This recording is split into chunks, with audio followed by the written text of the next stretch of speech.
I would use a hashtag like solid color quilt and look at that, well, then all of a sudden I was finding all these other people that were making solid color quilts, and then I could start following them.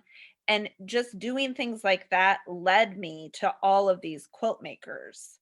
And I just thought it was such a great way to like show love, but also to mark a moment in time. I think it's a really, quilts have a really beautiful way of like putting that marker in time to say like this was the moment that somebody died or somebody got married or somebody was born or something really spectacular happened. So I thought that was a way that I could, show love to a person.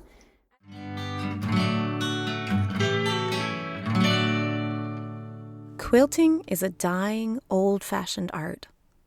Or at least that's what Americans have been saying since at least the 1840s. Yet quilt making has persisted. No doubt its popularity has ebbed and flowed, and the styles and techniques have changed many times as well. But it ain't dead yet. In fact, quilt making lives and thrives, as you likely know if you are already a regular listener to Running Stitch. It thrives with innovations and inspirations from each new generation of quilt makers, who respond to the quilt-making tradition and to the cultural currents swirling in any given time period. In Season 3 of Running Stitch, a QSOS podcast, we are focusing on younger quilt makers who are currently building on the great craft tradition, once again innovating it with new layers, concepts, and meanings.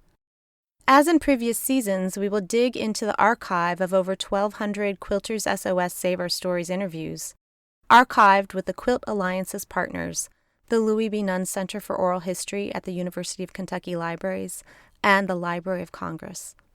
Our guests, including Eliza Hardy-Jones, Zach Foster, and the pandemic quilter Sarah Steiner, will listen back with me to interview clips as they reflect on their own practices and the role of quilts in their lives and in society. I'm your host, Yanniken Smucker. We hope you will join us. Running Stitch is generously supported by the Robert and Artis James Foundation.